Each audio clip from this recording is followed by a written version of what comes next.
नमस्कार, उत्तराखंड एक्सप्रेस के साथ मैं हूं अनुपम। नैनीताल से बड़ी खबर इस वक्त हमारे पास है। जवाहर नवोदय स्कूल में कोरोना विस्फोट हुआ है। 85 छात्र कोरोना पॉजिटिव निकले हैं। पिछले दिनों 11 छात्र वहां पर कोविड पॉजिटिव मिले थे। जांच के लिए भेजे गए 496 सैंपल। संक्रमित बच्चों को स्कूल में आइसोलेट किया गया है। बड़ी खबर इस वक्त आ रही है। जांच के लिए 496 सैंपल भेजे गए थे।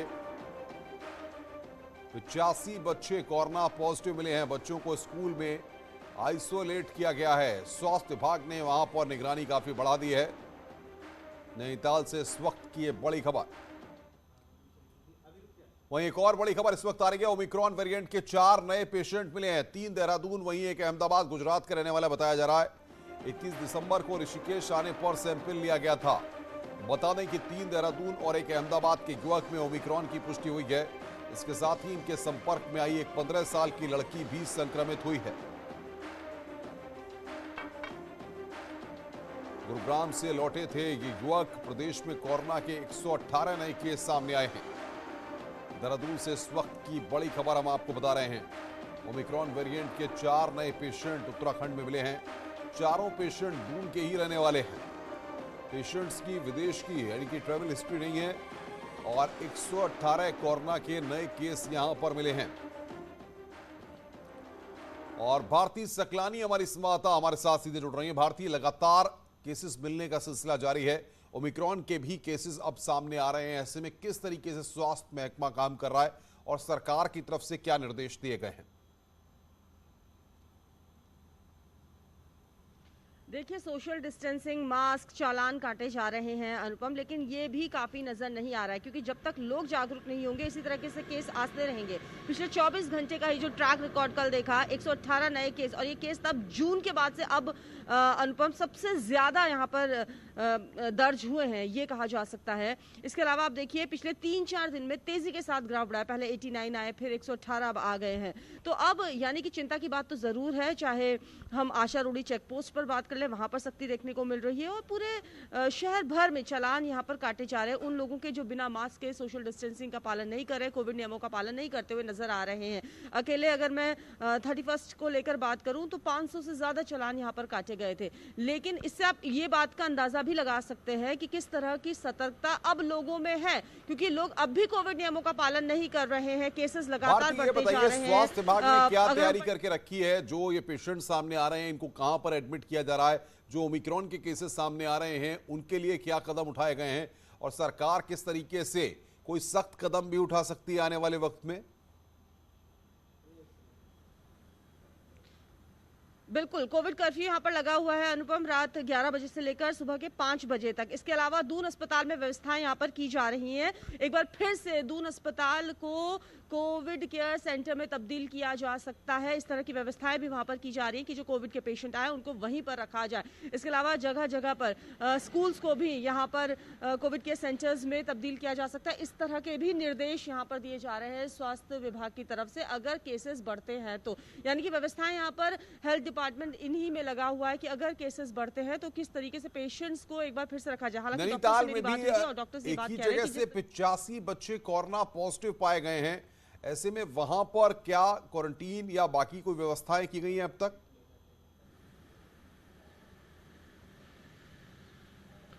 बिल्कुल, स्कूल्स के जो स्टूडेंट्स हैं वो अब कोरोना पॉजिटिव आए हैं। नैनीताल में हमने देखा किस तरीके से जो है एक ही स्कूल के 85 बच्चे यहाँ पर कोरोना पॉजिटिव आ गए और अब उन बच्चों की ट्रैक हिस्ट्री को यहाँ पर देखा जा रहा है। उनके संपर्क में जो आए थे उनके पेरेंट्स के यहाँ पर सैंपल्स लिए जा रहे हैं और मिनी क्वारंटीन सेंटर्स यहाँ पर बनाए जा रहे हैं। माइक्रो क्वारंटीन सेंटर्स भी यहाँ पर बनाने की व्यवस्थाएं की जा रही हैं। तो अब इस तरीके से यहाँ पर स्वास्थ्य विभाग लगा हुआ है कि छोटे छोटे क्वारंटीन सेंटर्स यहाँ पर बनाए गए और उसी में जो लोग हैं वहाँ पर रैंडम सैंपलिंग्स की जा रही है अनुपम, ताकि कोरोना के जो केस हैं वो और ना बढ़े। हालांकि इसमें एक बात और मैं यहाँ पर जोड़ना चाहूंगी कि चुनावी साल है, रैलियां भी हो रही हैं और यहाँ पर भी कोविड स्प्रेडर के तौर पर देखी जा सकती है। इसके लिए भी व्यवस्था सरकार को यहाँ पर करना जरूरी नजर आ रहा है। आप नजर बना के रखिए, आगे भी हम आपसे अपडेट लेंगे। भारती सकलानी हमारी संवाददाता इस वक्त की बड़ी खबर पर हमें अपडेट दे रही थी। रुद्रपुर से इस वक्त खबर आ रही है। गदरपुर रोड पे एसपी सॉल्वेंट कंपनी में आग लगी है। आग में 3 मजदूर झुलसे हैं। आग से कंपनी को लाखों का नुकसान हुआ है। 1 महीने में दूसरी बार कंपनी में आग लगी है। फिलहाल आग पर काबू पा लिया गया। ये तस्वीरें हमारे पास आई हैं जो हम आपकी स्क्रीन पर दिखा रहे हैं। कितनी भीषण ये आग थी, इन तस्वीरों को देखकर आप समझ सकते हैं।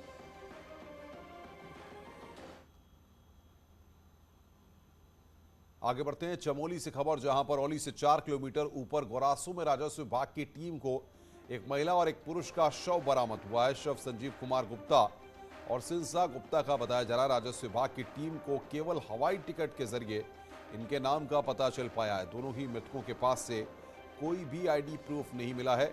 ज्यादा ठंड होने की वजह से दोनों की मौत होने की बात कही जा रही है।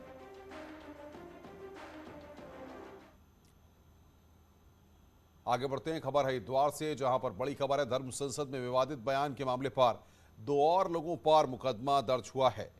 यति नरसिम्हानंद गिरी और धर्मराज सिंघू पर दर्ज हुआ है भड़काऊ बयानबाजी का केस। 3 लोगों पर पहले ही दर्ज है ये मुकदमा। नगर कोतवाली पुलिस पूरे मामले की जांच कर रही है।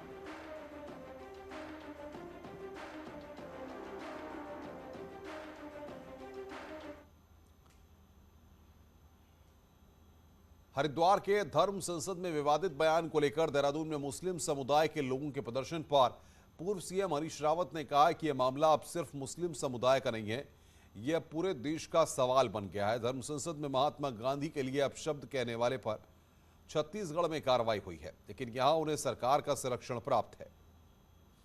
हमारे छत्तीसगढ़ सरकार ने एक ऐसी अमर्यादित बात गांधी के लिए कहने वाले के ऊपर मुकदमा दायर किया है और यहाँ की सरकार संरक्षण दे रही थी, बेनकाब हो गई। तो मुझे अब उम्मीद है कि ये भी शर्मा शर्मी जो है इस पर कार्रवाई करेगी। 2022 के चुनावी समर में कांग्रेस भी लगातार लोगों से संपर्क करने में जुटी है और मुद्दों को उठा रही है। वहीं अब कांग्रेस ने चुनाव का थीम स्लोगन जारी कर दिया है और स्लोगन दिया उत्तराखंडियत बचाओ, भाजपा हराओ। कांग्रेस का कहना है कि हम इसी स्लोगन के साथ जनता के बीच जाएंगे। वहीं बीजेपी ने स्लोगन पर कटाक्ष करने में देर नहीं लगाई और कहा कि हरीश रावत कौन सी उत्तराखंड की बात कर रहे हैं। इसमें हरीश रावत सीएम रहते हुए मां की कसम खाकर अपनी सरकार को बचाने के लिए राज्य का सौदा कर रहे थे। बीजेपी ने कहा कि क्या हरीश रावत फिर उसी उत्तराखंडियत को लौटाना चाहते हैं। तय किया है कि अब हमारा जो चुनाव का थीम स्लोगन होगा वो होगा उत्तराखंडियत बचाओ, भाजपा हराओ, और उसके साथ हम महंगाई घटाओ, भाजपा हराओ। पूछना चाहता हूं कि कौन सी उत्तराखंडियत है जिसमें हरीश रावत जी मुख्यमंत्री रहते हुए एक वीडियो में कह रहे हैं कि मां की कसम खाता हूं, मैं अपनी मां की कसम खा रहे हूं कि मेरी सरकार को बचा दो और मैं आपको ये रकम 29 तारीख को दे दूंगा। कांग्रेस इलेक्शन कैंपेन कमेटी के चेयरमैन हरीश रावत और प्रदेश अध्यक्ष गणेश गोदियाल के नेतृत्व में कांग्रेसियों ने शनिवार को गांधी पार्क में गांधी प्रतिमा के सामने 1 घंटे का मौन उपवास रखा। कांग्रेस का कहना है कि यह उपवास प्रदेश में बढ़ती दलित उत्पीड़न की घटनाओं, बढ़ती महंगाई और बेरोजगारी के विरोध में था। हरीश रावत ने कहा कि चाहे भोजन माता का प्रकरण हो या सितारगंज में दलित वर्ग के शिक्षक के साथ अमानवीय व्यवहार का मामला, इससे सरकार का दलित विरोधी चेहरा सामने आ गया है।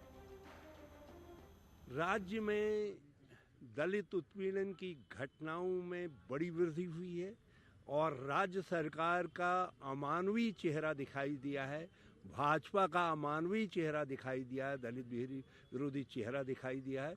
एक कमज़ोर और दलित वर्ग के साथ भेदभाव हो, सरकारों के द्वारा उनकी अनदेखी की जाए, तो ये लोकतंत्र की उस भावना के खिलाफ है। हम हमारे सामूहिक विश्वास की प्रतीक इस गांधी प्रतिमा के सामने इस 1 घंटे के मौन उपवास में इस आशय के साथ बैठे हैं। साल के पहले दिन दलित उत्पीड़न, महंगाई, बेरोजगारी जैसे मुद्दों के विरोध में पूर्व सीएम हरीश रावत के 1 घंटे के उपवास पर बीजेपी प्रदेश अध्यक्ष मदन कौशिक ने कहा कि कांग्रेसी चाहते हैं कि हरीश रावत अब परमानेंट उपवास पर ही रहें। कौशिक ने कहा कि डबल इंजन की सरकार ने उत्तराखंड में विकास की नई गाथा लिखी है।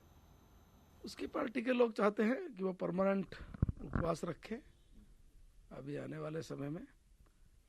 और जहाँ तक सवाल है, भारतीय जनता पार्टी की सरकार ने प्रत्येक क्षेत्र में एक उल्लेखनीय काम किया है और मैं समझता हूँ कि पिछले 5 वर्षों में डबल इंजन की सरकार ने राज्य के अंदर जो विकास की एक नई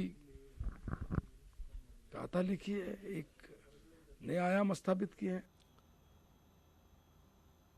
भारतीय जनता पार्टी की विजय संकल्प यात्रा शनिवार को रामनगर पहुंची। छोई से इस यात्रा को रामनगर विधानसभा में आगमन पर एक बाइक रैली निकाली गई। ये यात्रा शाम को पिरुमदारा पहुंची, जहां एक जनसभा को केंद्रीय राज्य मंत्री अजय भट्ट ने संबोधित किया। उन्होंने कहा कि इस यात्रा में जिस तरह जनसैलाब उमड़ कर आ रहा है, इससे जाहिर है कि 2022 में प्रदेश भर में फिर भारी बहुमत से बीजेपी की सरकार बनने जा रही है।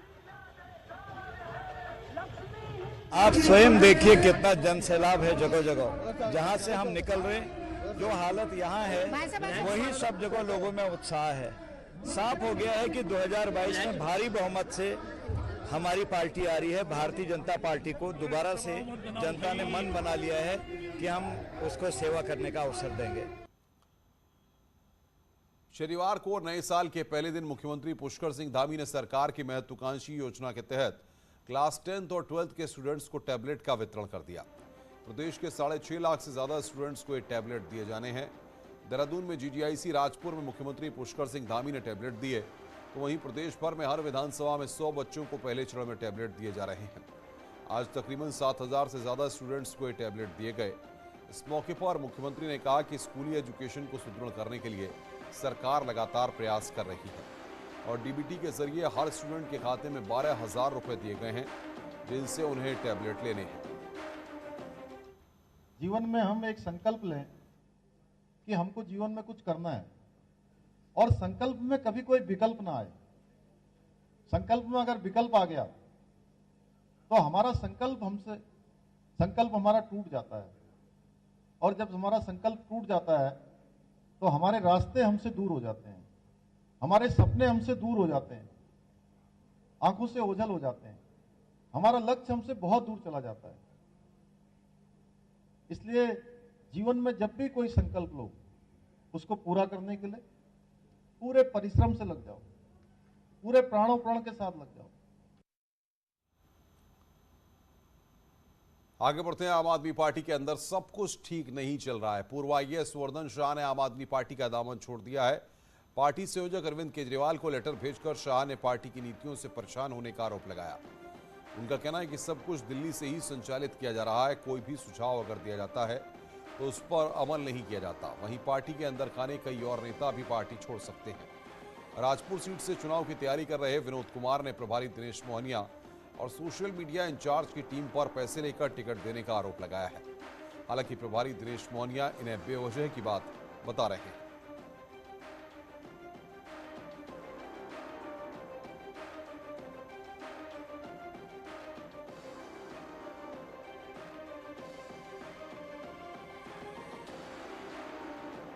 बड़े दुख की बात है, आम आदमी पार्टी में बहुत बड़ा एक घूस कांड, टिकट घूस कांड हुआ है, जिसमें 30 लाख रुपए प्रत्येक दावेदार से लिए गए और उसे टिकट बेचा गया। नहीं, देखिए, ये तो अब पार्टी के स्तर पे नहीं बल्कि मीडिया के स्तर पे ज़्यादा बातें सुनने में मिलती है मेरे को, और मुझे लगता है मीडिया का ज़्यादा ध्यान इस बातों पे है कि कौन क्या कर रहा है। हमारा ध्यान इस बात पे है कि हम 2022 का चुनाव किस तरीके से लड़ते हैं। भारतीय जनता पार्टी में ऊपरी तौर पर भले ही सब कुछ शांत दिख रहा हो, लेकिन अंदर खाने बहुत कुछ पक भी रहा है। फिर चाहे देहरादून की रायपुर सीट हो या नैनीताल की भीमताल या फिर पौड़ी जिले की लैंसडाउन सीट, जहां अंदरूनी गुटबाजी ने पार्टी की मुश्किलों को बढ़ा दिया है। ये कोई आम जगह नहीं है और ना ही कोई आम प्रदर्शनकारी है।